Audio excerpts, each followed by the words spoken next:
Ma sœur, que la paix, la grâce du Seigneur soit avec toi. Alors, qu'est-ce que toi tu dis ici dans ce tu as une sœur qui croit au Seigneur et tu vis avec un non-croyant.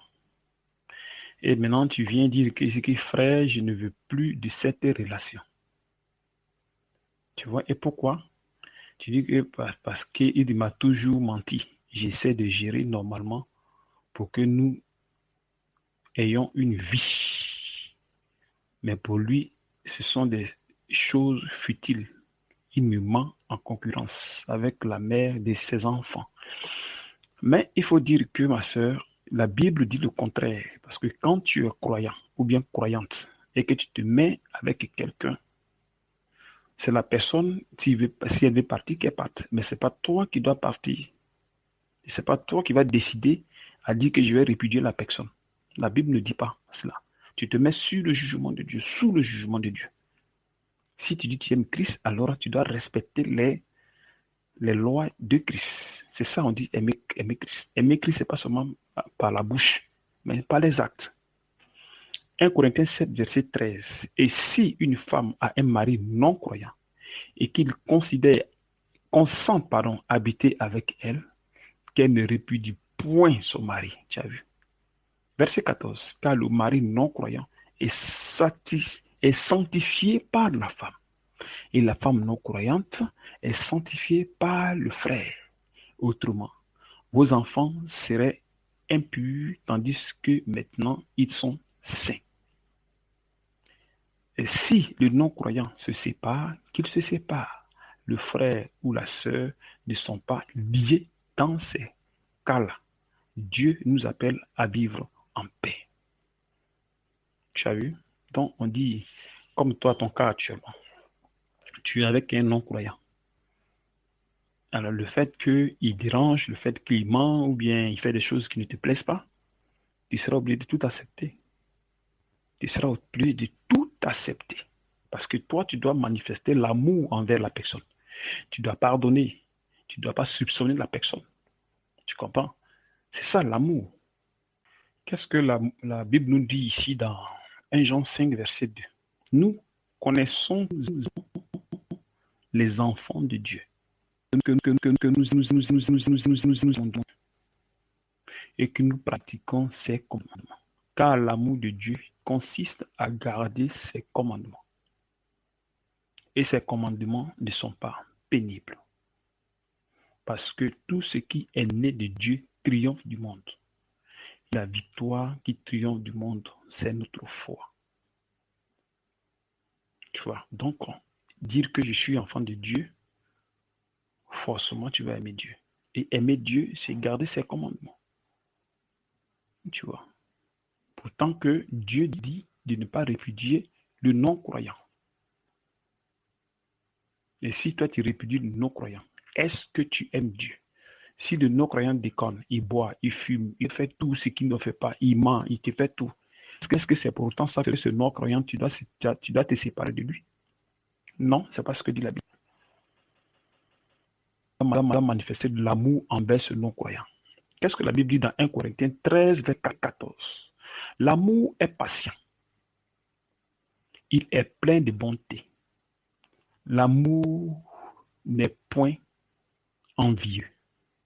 L'amour ne se vante point. Il ne sent point d'orgueil. Il ne fait rien de malhonnête. Il ne cherche point son intérêt. Il ne s'irrite point. Il ne soupçonne point le mal. Il ne se réjouit point de l'injustice. Mais il se réjouit de la vérité. Il excuse tout. Il croit tout. Il espère tout. Il supporte tout. Tu vois, oui. Donc l'amour dont on parle ici, c'est l'amour qui vient de la foi.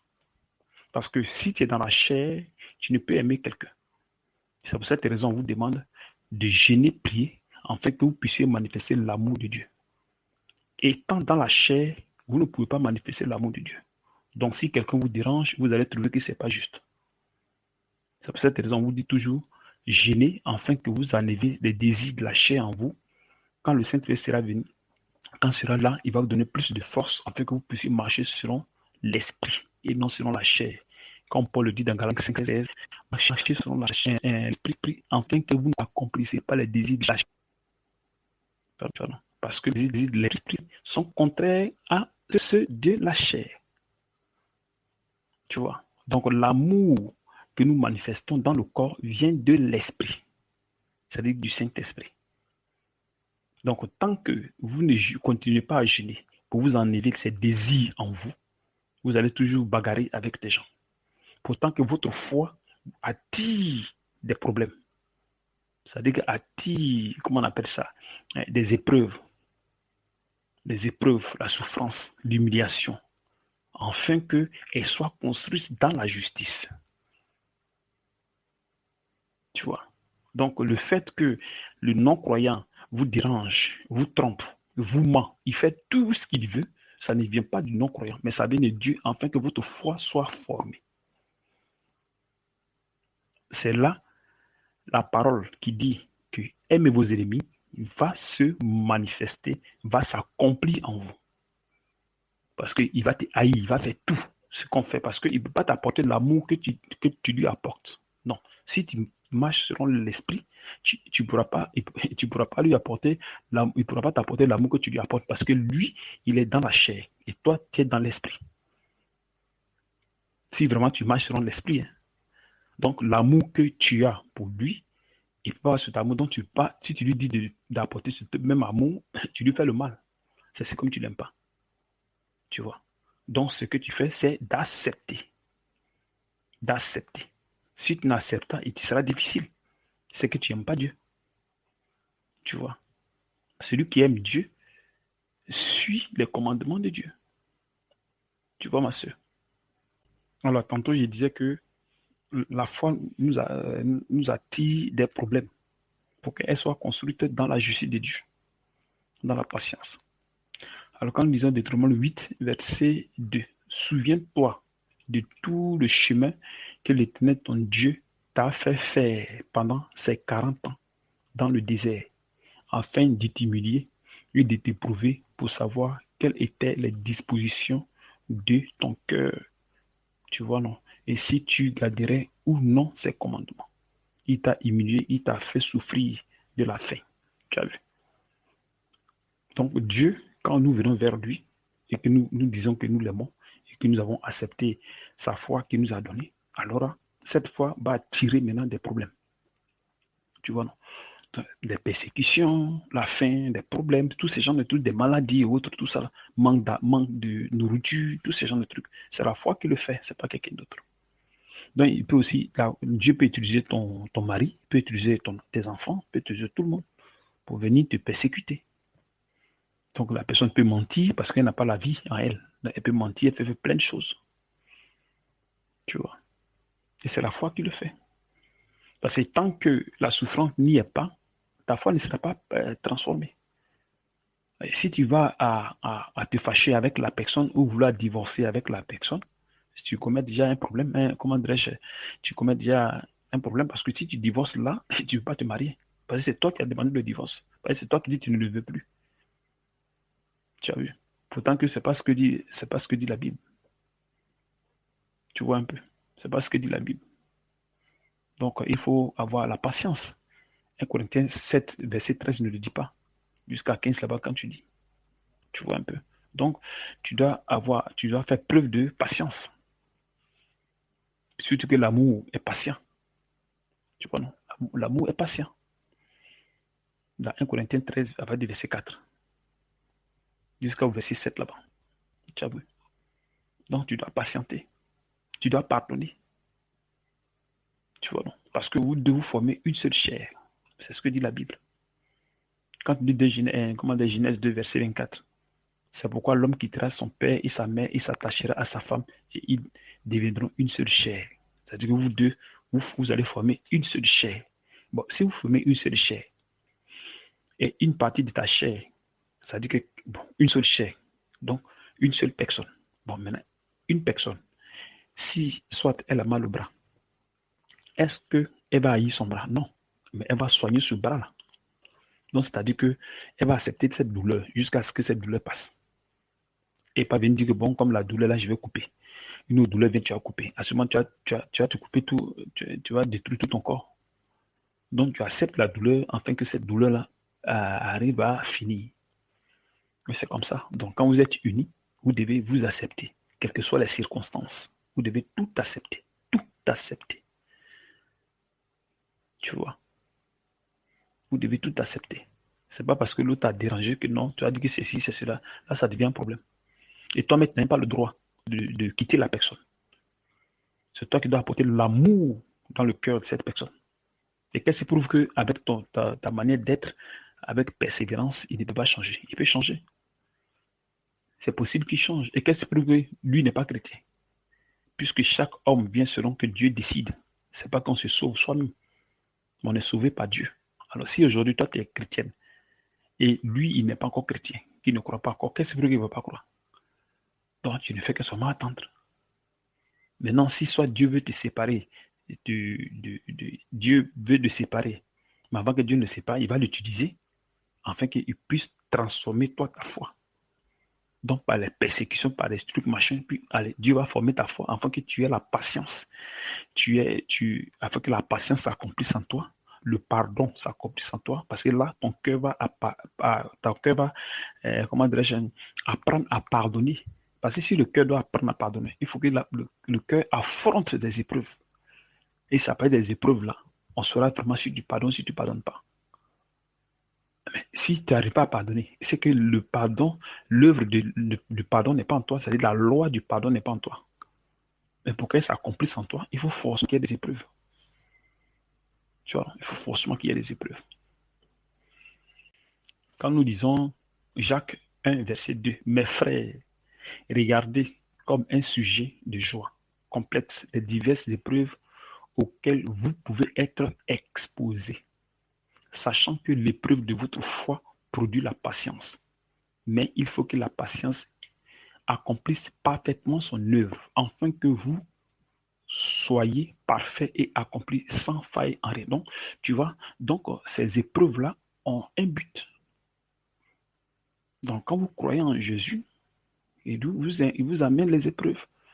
Donc, il faudrait que ces épreuves accomplissent en vous quelque chose, c'est-à-dire la construction de l'amour. Et ça ne veut pas dire de l'amour, maintenant tu peux aimer Dieu. En aimant les frères, en aimant les sœurs, en aimant les gens, en pardonnant, en faisant ceci, en soyant patient. C'est à ce moment-là, tu vas commencer à aimer Dieu. Parce que tu ne peux pas dire aimer Dieu et soit ne pas avoir l'amour du pardon. Ça n'a pas de sens. Et pour avoir l'amour du pardon, il faut forcément que cette loi s'accomplisse en toi. Et pour qu'elle s'accomplisse en toi, il faut que tu affrontes les persécutions, la souffrance, les épreuves, toutes ces choses, les injures, l'humiliation. Tu vois. Et si tu ne veux pas les accepter, que tu t'énerves à chaque fois, ça devient un problème. La nervosité même doit disparaître en toi. La nervosité doit tous ces trucs doivent disparaître. Et la jalousie, non. Tu n'as pas droit à la jalousie. Tu n'as pas droit à soupçonner quelqu'un. Non, l'amour ne le dit pas. L'amour ne le dit pas. Dans 1 Corinthiens 13, verset 14, à partir du verset 14 ne le dit pas. Tu as vu? Donc tu n'as pas à jalouser. Tu n'as pas à chercher, à soupçonner, si tu fais ceci, si tu fais cela. Tu n'as pas à le juger, tu n'as pas à faire ceci. Non. Toi, tu es là seulement, puis maintenant tu supportes à ce que ta foi soit construite. Tu vois, ma soeur, à ce que ta foi soit construite. Sinon, si ce n'est pas le cas, à quel moment ta foi sera construite? Parce qu'il faut forcément que tu traverses des épreuves. Forcément. Quand nous disons 1 Pierre 5, verset 8, soyez sombres, veillez, votre adversaire, le diable, rôde comme un lion rugissant, cherchant qui il dévorera. Résistez-lui avec une foi ferme. Mais la foi ferme, c'est quoi? C'est de ne pas accepter à ce que les persécutions t'atteignent. Il faut les supporter. C'est tout. Sinon, si tu fais l'ouverture, Satan va entrer automatiquement. C'est vrai que vous êtes sur une couverture spirituelle. Quand vous êtes avec le Seigneur, vous êtes sur une couverture spirituelle. Mais si vous dérangez, il y a aussi des lois. Donc, pour qu'il puisse vous garder jusqu'à la fin, il faudrait que vous arriviez aussi à accepter aussi ces lois. De ne pas céder aux persécutions. Tu as vu? De ne pas céder aux persécutions. Si tu cèdes aux persécutions, Dieu va te livrer à l'ennemi. Parce que c'est lui qui livre. Si l'ennemi doit te frapper, c'est lui qui livre l'ennemi. C'est lui qui te livre à l'ennemi. Parce que aucune chose ne peut se manifester sur la terre si Dieu ne l'a voulu. Comme dit Lamentation 3:37. Tu as vu? En bien ou en mal. Tu as vu? Donc, pour que quelque chose arrive, tu arrives, c'est Dieu. C'est pas que ça c'est un coup, quoi. Non. C'est pas possible. Satan ne peut pas faire quelque chose tant que Dieu n'a pas donné l'ordre. Parce que lui, il travaille sous la coupe de Dieu. Donc, avant que quelque chose n'arrive, il faut que Dieu donne l'ordre à Satan. Parce que lui, il a donné des lois. Donc, lui, il les suit de manière catégorique. Donc, s'il est dans ses raisons, alors Dieu le laisse, il frappe. Donc, pour ne pas être frappé par Satan, alors nous devons avoir une ligne de conduite que Dieu nous a donnée, que nous devons respecter. C'est pour cette raison, quand on nous insulte, en fait, on ne doit pas répliquer. Non, on ne doit pas faire ça. On doit apporter l'amour de Christ. En apportant l'amour de Christ, nous construisons cet amour en nous. Pour que cet amour soit vrai en nous. Pour que nous puissions marcher dans la volonté parfaite de Dieu.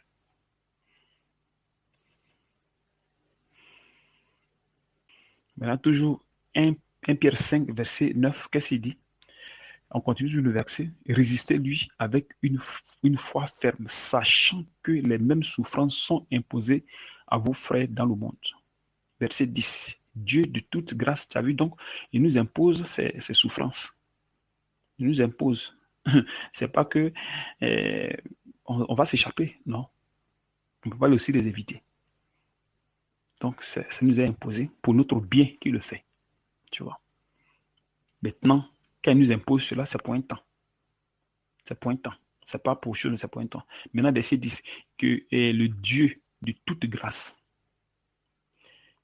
qui vous a appelé en Jésus-Christ à sa gloire éternelle, après que vous aurez souffert un peu de temps, vous perfectionnera lui-même, vous affermira, vous fortifiera, vous rendra inébranlable. Donc, quand tu vas rester dans cette souffrance de la construction de ta foi, au fil du temps, la foi va se construire, tu vas grandir dans la foi jusqu'à l'unité.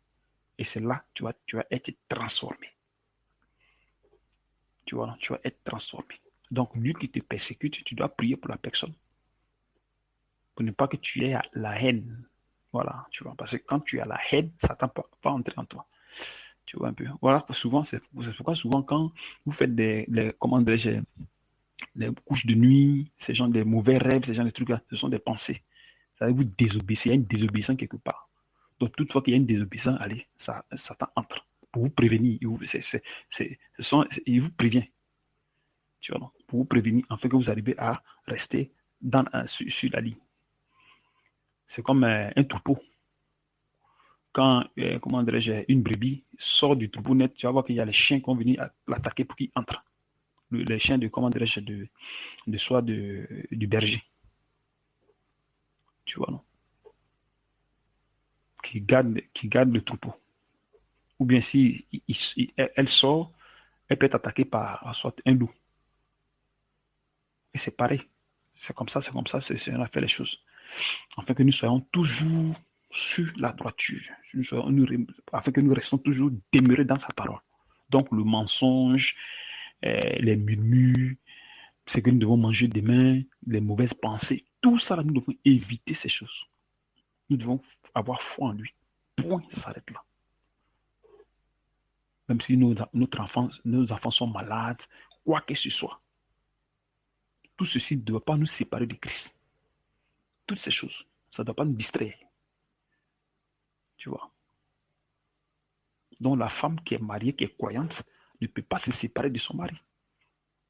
Même s'il est bouddhiste, même s'il voit qu'il fait la sorcellerie, même s'il a le sida, il a quoi que ce soit.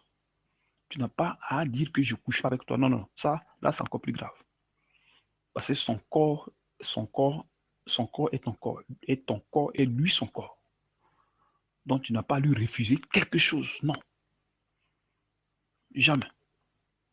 Quand nous disons 1 Corinthiens 7, nous le confions verset 3, que le mari rende à sa femme ce qu'il lui doit et que la femme agisse de même envers son mari. La femme n'a pas autorité sur son propre corps, mais c'est le mari. Et pareillement, le mari n'a pas autorité sur son propre corps, mais c'est la femme. Donc, étant dans ce corps, puisque toi, tu connais la loi de Dieu, lui ne connaît pas la loi de Dieu. Donc, ce qu'il fait, il veut faire, donc il fait pas que, parce que s'il veut, il veut soit faire des choses qui ne sont pas correctes, tu dois refuser. Sinon, ton corps lui appartient. Donc, tu n'as pas à refuser, comment dirais-je, à cette personne, quelle que soit la maladie qu'elle a, ou bien quel que soit ce qu'elle fait comme truc, machin, non. Elle est fâchée ou pas, tu ne dois pas refuser ces choses. Voilà pourquoi quand tu es en jeûne, qu'il veut aller au lit avec toi, tu arrêtes le jeûne. Tu vois, tu arrêtes le jeûne et tu vas au lit. Dès que tu finis, tu continues ton jeûne. C'est tout. C'est-à-dire que si tu dois, vous devez vous attendre. Tu dois toujours patienter et toujours en accord avec lui. Et si lui te refuse, ne te plains pas, parce que lui ne connaît pas la loi. Donc, il ne faut pas lui appliquer que non, puisqu'on dit que ton corps m'appartient, donc toi aussi, tu dois faire de même. Mais lui ne connaît pas Dieu. Tu vois. Lui ne connaît pas Dieu, donc tu ne dois pas lui imposer des choses. Ça ne se fait pas. Parce que chacun va rendre compte au Seigneur. Donc, toi, tu fais ta part, c'est tout. Tu fais ta part. Ce qui devient de droit, c'est ce que tu fais. Point. Ça arrête là. Le reste, là, tu le laisses avec ses problèmes.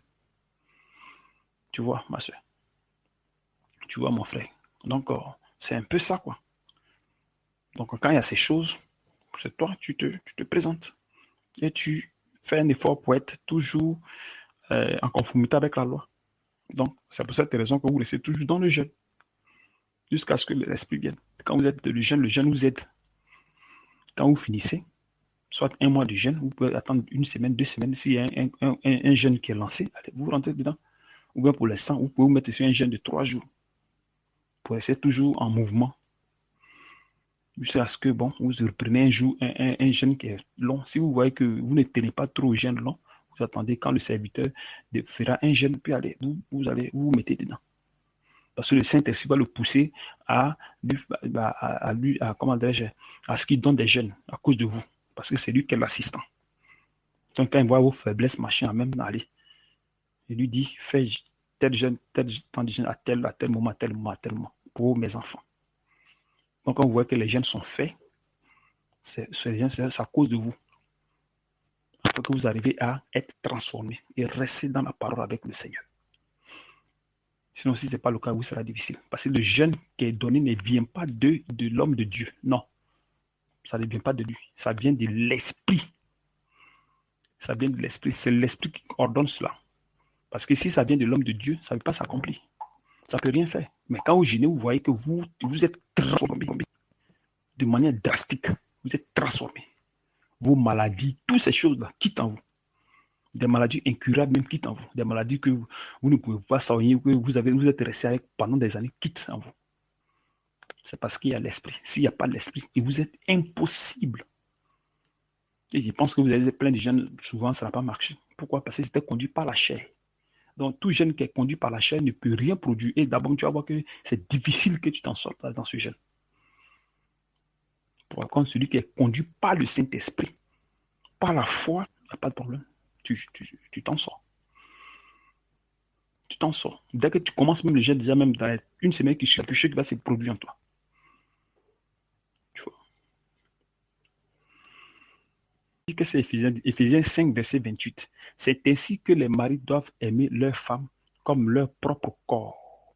Celui qui aime sa femme s'aime lui-même. Car jamais personne n'a haï sa propre chair, mais il la nourrit et en prend soin, comme Christ le fait pour l'Église. Donc aussi ton chéri dérange, il fait des choses, c'est ta chair. Donc tu ne peux pas renier ta chair, ta propre chair. Tu vois. Tu ne peux pas renier ta propre chair. Tu vois un peu. Tu vas, pour en prendre soin, à toi de manifester même l'amour de Dieu, afin que elle aussi, elle apprenne la loi de Dieu. Donc par toi, le mari qui n'est pas croyant, qu'est-ce qui prouve que tu peux pas, il peut pas changer. Parce que tu ne sais pas s'il a la sémence de Dieu, s'il n'a pas la sémence de Dieu, tu ne sais rien. Ce n'est pas parce que la personne croit pas aujourd'hui qu'il ne peut pas être enfant de Dieu ou bien n'est pas enfant de Dieu. Parce qu'on ne devient pas enfant de Dieu. On est enfant de Dieu. C'est seulement que la sémence est corrompue. Tu vois. Donc, quand maintenant les temps sont accomplis maintenant, avec ton comportement, tu vas voir qu'il va changer. Et même quand vous vous comportez bien, même si votre mari dérange, que vous vous comportez bien, Dieu dispose le cœur de votre mari.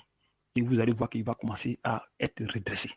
Quand votre foi sera formée, il sera redressé, vous serez même étonné. Donc, des choses que vous ne faisiez pas, vous allez voir que le gars a commencé à changer, il a commencé à faire ceci, il a commencé à faire ceci, il a commencé à changer.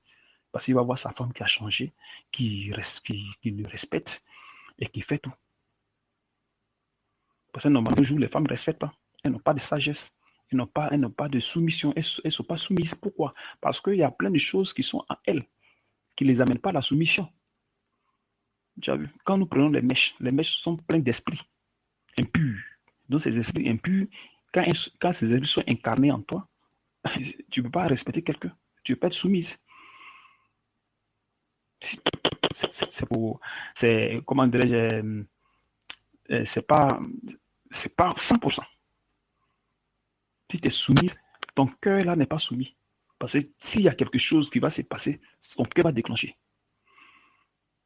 Ton cœur va déclencher forcé. Tu vois. Donc, ce n'est pas une soumission pure. Parce que la soumission vient de la chair, ça ne vient pas de l'esprit. Tu vois. Il faut seulement un petit dérapage que tu vas voir si tu es soumise. Tu vas voir que tu as dérangé. Tu vois. Donc, les choses que vous mettez sur la tête, les mèches que vous mettez sur la tête, les bijoux que vous mettez sur la tête, et que vous mettez sur vous, toutes ces choses qui sont faux, parce que Dieu m'a condamné cela, toutes ces choses qui sont fausses, alors là, quand vous les mettez sur vous, c'est une malédiction. C'est-à-dire vous attirez la malédiction. Quand on dit ça, ne le fait pas, que vous le faites, c'est une malédiction. Et le pantalon ne porte pas, vous le portez. Parce que le pantalon avant, c'était des caleçons que les Aaron portaient. Donc ces caleçons-là, ça quittait des reins jusqu'aux cuisses. Bon, aujourd'hui, avec les temps modernes, aller se quitter de la cuisse, c'est descendu vers la cheville. C'est la même chose. Seulement que Satan a tourné les. Et pourquoi les gens qui portaient le pantalon, c'était les gens de l'armée, qui montaient à cheval, les médecins, ces gens de trucs-là. Mais comme la femme a vu que c'est bon, elle a commencé à porter. Donc, un portant dit, bon, d'accord, si tu veux faire soit le travail d'un homme, alors tu peux porter. C'est interdit aux femmes. Et la femme, elles ont vu qu'en faisant ce travail des hommes, c'est bien, machin. Puis, elles ont commencé à porter. Elles ont commencé à porter. Donc, toutefois qu'elle est médecin ou bien doit quelque chose, elle porte. On lui fait porter ça. Sinon, avant, si elle portait, c'était une amende. Même en France, quand la femme portait le pantalon, c'était une amende. Mais pour que maintenant que ça soit maintenant chose, il faut maintenant faire une révolution. Donc, ils ont fait une révolution. C'est pas partir de la révolution que les gars ont accordé cela. Maintenant, il faut voir aujourd'hui ce qui se passe dans le monde. Donc, quand Dieu dit ne pas porter quelque chose, il y a une malédiction derrière. Donc, Satan a fait de sorte que les gens arrivent à porter ce que Dieu a interdit. Donc, passer par un autre chemin. Donc, trahir l'homme. Donc, quand Satan fait sortir quelque chose, il y a une pensée derrière négative, qui n'est pas bien.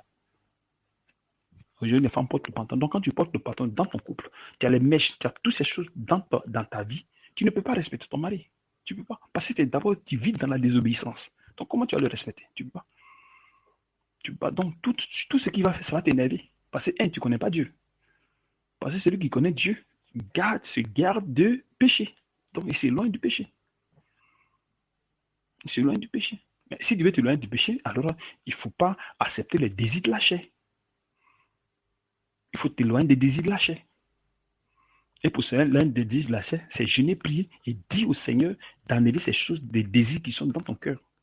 Il ne faut pas seulement dire que non, Seigneur, enlève-moi les yeux des cœurs, pourtant que ça est dans ton cœur. Ça n'a pas de sens. Non, pourtant que tu veux. De manière intérieure, toi, tu veux. Parce que tu peux même faire un élogement de ça, pour faire des photos, machin. Il y a d'autres qui le font. Ils voient les photos d'avant, ils préfèrent mettre. Mais si tu te dis que maintenant que c'est ce truc-là, tu ne l'aimes plus, pourquoi tu exposes encore cela en photo? Ça n'a pas de sens. Quand quelque chose, une beauté n'est plus bonne, Dieu dit cette beauté, je ne la veux plus. Donc, qu'est-ce que vous faites? Vous vous séparez. Vous pouvez jeter les photos. Mais tellement que vous avez honte de la nature de Dieu. Vous voyez que vous devenez vilain ou vilaine. Tu vois, pourtant, c'est ce que le monde vous a appris. Mais votre Père, il vous dit, venez à moi. Venez à moi. Et je veux que vous soyez naturel. Vous allez plaire à Dieu ou aux hommes. Alors, si vous aimez Dieu, vous allez aimer votre le truc, comment dirais-je, la nature que Dieu veut que vous soyez. Il veut que vous ayez la nature, comment dirais-je, la beauté naturelle. Tu vois, c'est en cela que lui prend plaisir. Tu vois. Mais il y a d'autres, quand elles commencent à changer, elles ont honte de leur nature. On dit que non, elles sont vieilles, elles sont ceci, mais ce que le monde vous enseigne, au fond, c'est pas ça. Tu vois, non? Quand nous disons Psaume 139, verset 13, c'est toi qui as formé mes reins, qui m'as tissé dans le sein de ma mère. Verset 14. Je te loue de ce que je suis, une créature si merveilleuse. Tes œuvres sont admirables et mon âme le reconnaît bien. Mon corps n'est point caché devant toi lorsque j'ai été fait dans un lieu secret, tissé dans les profondeurs de la terre. Quand je n'étais qu'une masse informe, tes yeux me voyaient et sur ton livre étaient tout inscrits les jours qui m'étaient destinés avant qu'aucun d'eux n'existasse. Donc, celui-là reconnaît comment dire, ce que Dieu a fait pour lui. Étant pas encore dans le monde, n'était pas encore né. Tu as vu. Donc, il dit ici que je suis, c'est-à-dire que je te loue de ce que je suis une créature si merveilleuse. Donc, étant dans le monde, il dit au Seigneur, c'est-à-dire que comment dirais-je, son corps qui a été tissé par Dieu. Donc, sans mèche, sans bout d'oreille, sans maquillage, sans rien, de manière naturelle. De manière naturelle. Tu vois, de manière naturelle. Il est une créature merveilleuse. Tu as vu. Donc, quand tu sors maintenant, que tu vas mettre maintenant les mèches, tu vas mettre maintenant les maquillages, tu vas mettre maintenant les bouts d'oreilles, qu'est-ce que tu deviens? Tu commences à avoir une autre nature. Est-ce que tu peux être encore une créature si merveilleuse? Non. Tu ne peux pas. Tu deviens une autre créature. Tu prends une autre beauté. En prenant une autre beauté, tu n'es plus agréable, une créature merveilleuse devant Dieu. De la manière dont tu étais dans le ventre, avant que tu ne sortes, tu n'as plus cette beauté. Donc, quand tu viens dans le corps, puisqu'on a été corrompu par le péché, alors Dieu nous ramène maintenant à l'état. C'est pour cette raison, il nous évite de porter ces choses. C'est pas pour rien, il nous demande cela. C'est pas pour rien, il nous demande de ne pas choses. Parce que ces choses sont liées à des esprits, il y a des pensées derrière ces choses. Donc, toutefois que quelque chose porte une malédiction que tu portes, c'est fini. Parce que d'abord, porter la Bible d'un homme, c'est une abomination, c'est ce que dit la Bible. Donc, si tu portes déjà un pantalon, il y a déjà un problème. Donc, ça veut dire que dans le couple, jamais tu ne peux t'attendre à ton mari. Même si tu dis que tu suis Dieu, machin, il y aura des problèmes. À tout, il y aura des problèmes.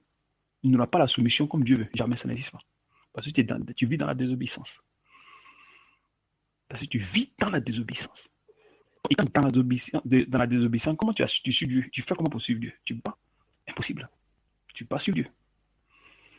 Continuons le verset 1 Corinthiens 7, verset 13. Alors, elle dit que, et si une femme a un mari non croyant et qu'il consente à habiter avec elle, qu'elle ne répudie point son mari. Donc, c'est ce qu'il dit là. Donc, si ton mari dérange, il n'est pas croyant, qu'il te ment, il te fait des trucs, tu n'as pas dit que je ne veux plus. Non, ça n'a aucun sens. 14. Car le mari non croyant est sanctifié par la femme. Mais ça ne veut pas dire qu'il est saint. Parce que le truc 5 qu'ils utilisent ici, c'est le fait que, bon, ils seront, soit s'il y a des petits problèmes, ou s'il n'a pas de boulot, ou bien peut-être que s'il est malade, ou bien tout ça, ça sera réglé, selon que Dieu veut. Il va régler certaines choses pour que tout entre dans l'ordre, afin que la personne arrive à te nourrir bien, à tout moment pour qu'il y ait la paix. Donc, il y a des choses qui vont se passer, qui vont commencer à se mettre en ordre. s'il y a des maladies, il y a quoi que ce soit, allez, les choses vont commencer à changer. Ça ne sera pas comme avant. C'est de ça qu'on parle ici. Parce que pour être saint, il faut croire en Jésus. Mais si eux ne croient pas, ils vont être saints comment? Pour être saint, il faut croire. Et c'est à partir de la foi, maintenant, allez, Dieu t'accorde la repentance et le pardon de tes péchés. À ce moment-là, maintenant, tu es saint. Et tu t'accordes la vie éternelle. C'est là même qu'il prend comme saint. Quand nous disons Éphésiens 4, verset 11, il dit pour le perfectionnement des saints. La salvation des chrétiens. C'est les gens qui ont cru. Bon, maintenant, ici, une personne qui n'est pas croyante, on dit saint. Qu'est-ce que ça devient? Il y a un problème. Ça devient sanctifié. Pourtant, c'est quand tu es chrétien que tu acceptes le Seigneur, que tu es sanctifié par la parole qui t'a été prêchée. Parce que Dieu te sanctifie, te purifie, te justifie. Tu vois. Si ce n'est pas le cas, ici, c'est une autre explication. Parce que c'est ce que les gens disent que non, c'est pas ça. Parce que ça, c'est une autre explication. Donc, il faut faire attention. La Bible est très complexe. Il faut faire beaucoup attention avec ce qui est écrit dans la Bible. Tu vois, non? Maintenant, il dit, si le non-croyant se sépare, qu'il se sépare. Tu vois. Maintenant, si le non-croyant, ça veut dire qu'actuellement, tu es avec lui. S'il veut quitter, il te quitte. Toi, tu restes toujours dans ta position d'amour. Tu vois, non? En voulant le garder. Maintenant, si lui veut partir de lui-même, si veut, tu le laisses partir. Mais qu'est-ce que le Seigneur dit? S'il veut partir où la sœur ne sont pas liées, dans ce cas. Tu vois, donc, dans ce cas, s'il veut partir, vous n'êtes pas liés. Parce que la loi ne te le dit pas avec lui. Puisque quand vous vous êtes marié quand vous n'étiez pas encore chrétien. Pourtant que normalement, pour se marier, pour que vous soyez liés, il faudrait que ça soit dans le corps de Christ. Il faut que ça soit dans le corps de Christ. Pour que Dieu reconnaisse cela, il faut que ça soit dans le corps de Christ. Ou si vous êtes chrétien, bon, vous ne pouvez pas vous séparer parce que le chrétien ne se sépare pas. Tu vois, le chrétien ne se sépare pas et le chrétien, ça n'existe pas. Parce que vous avez le Saint-Esprit. Donc vous ne pouvez pas vous séparer, parce que vous marchez dans la justice de Dieu. En vous, il y a le Saint-Esprit, il y a la loi de Dieu en vous. Donc, qui va s'élever pour dire que non, je vais divorcer? Non, parce que la Bible, la loi va s'accomplir en vous. Donc, elle va vous amener à la perfection. Donc, elle va faire de sorte que vous marchez dans la volonté de Dieu. Donc, il n'y a pas une question de je vais te divorcer. Non, c'est l'amour que vous manifestez dans le corps. Mais par contre, lui, là, c'est carrément différent. Lui, il est rien. Et vous êtes connu dehors. Donc, le fait que vous êtes connu dehors, ce n'est pas devant le Seigneur, parce que normalement, quand tu veux te marier, il faut te marier en Christ. Tu vois, il faut se marier en Christ. Se marier en Christ, c'est marier une personne qui a le Saint-Esprit et toi, tu as le Saint-Esprit. Tu vois. Si ce n'est pas le cas, vous n'êtes pas marié dans les, comment dirais-je, ayant l'esprit, vous êtes marié dehors. Donc, comment ça va se passer? Tu vois un peu. Dans le verset 1 Corinthiens 7, 13 jusqu'à 15, on dit que si le non-croyant se sépare, qu'il se sépare. Que le non-croyant n'est pas lié à chose, comment dirais-je, au croyant. Parce que vous ne l'avez pas fait dans le Seigneur. Tu as vu, non? Vous avez fait ça dehors, votre mariage, même qu'il soit marié légal, machin, vous avez fait ça dehors, vous n'avez pas fait ça dans le Seigneur. Donc, si lui veut se séparer de toi, qu'il se sépare de toi. Tu vois, qu'il se sépare de toi. Mais ce n'est pas toi qui vas provoquer cela, non. Ce n'est pas à toi de provoquer pour dire que machin, non. Tu le laisses. Tu vois. Bon, maintenant, deux personnes qui sont mariées dans le corps, si tu te sépares, alors, ce n'est pas moyen que lui se marie. Tu vois. Bon, puisque vous êtes des chrétiens, vous devez vous pardonner. Donc, puisque la justice de Dieu est en vous, donc vous êtes obligé d'accepter tout. Parce que la justice vient s'accomplir en vous, afin que vous marchiez correctement selon Dieu, que Dieu veut. Mais ce n'est pas que parce que vous voulez, non. Mais parce que Dieu veut que vous marchiez sur la volonté. C'est pour cette raison, c'est la raison pour laquelle le Saint-Esprit vient dans le corps. Pour amener le corps à marcher dans la justice de Dieu, de manière correcte. Tu vois, de manière correcte. Donc, si vous êtes deux personnes qui ont le Saint-Esprit, vous n'avez pas de problème. Vous n'avez pas à avoir de litige, vous n'avez pas à vous séparer, vous n'avez pas à faire quoi que ce soit. Non, parce que l'Esprit est là. Si vous êtes encore charnel, bon, c'est des trucs qui seront limités, mais après, vous allez grandir dans la foi. Il faut que ce soit des hommes spirituels. Vous allez grandir dans la maturité. Mais il ne peut pas venir en tête de vous séparer, non. Parce qu'avec la justice de Dieu, vous ne pouvez pas le faire. Vous devez pardonner parce que c'est l'amour. Tout est basé sur l'amour. Tu vois, non? C'est pour ça dans 1 Corinthiens 7, c'est écrit. On dit une femme est liée aussi longtemps que son mari est vivant. Mais si le mari meurt, elle est libre de se marier à qui elle veut, mais que ce soit dans le Seigneur. Il faut que ce soit dans le Seigneur. Donc, si soit vous êtes deux chrétiens, que vous voulez vous séparer, si vous ne vous attendez pas que vous voulez vous séparer, vous n'allez pas divorcer, machin, ça ne se fait pas. Mais dans le cas où ça arrivait, vous êtes obligé de ne pas vous marier, de ne pas vous divorcer parce que même si vous divorcez, le truc est là, le lien est là. Si vous êtes marié en Christ, le lien est là. Donc vous ne pouvez pas, il vous sera difficile. Il vous sera difficile, il vous sera très difficile. Il vous sera difficile. Vous voyez un peu, il vous sera difficile de ne pas de vous séparer. Non, vous n'avez pas le droit de vous séparer. Vous n'avez aucun droit. Si vous voulez, parce que Dieu fait toutes ces choses afin que vous arrivez à revenir toujours ensemble. À revenir toujours ensemble. Dieu fait tous ces trucs-là pour qu'il y ait toujours l'amour. Il y a toujours l'amour. Il y a toujours l'amour.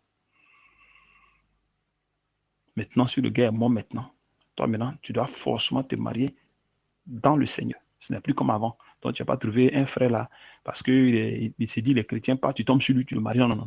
C'est pas ça. Il faudrait qu'elle soit dans le Seigneur. Donc, il faudrait que cette personne soit dans la vérité et reçoive le Saint-Esprit, comme toi, tu as reçu le Saint-Esprit. À ce moment, tu peux le marier, tu peux marier la personne. Et ce n'est pas le cas, et oublie. Il faut oublier.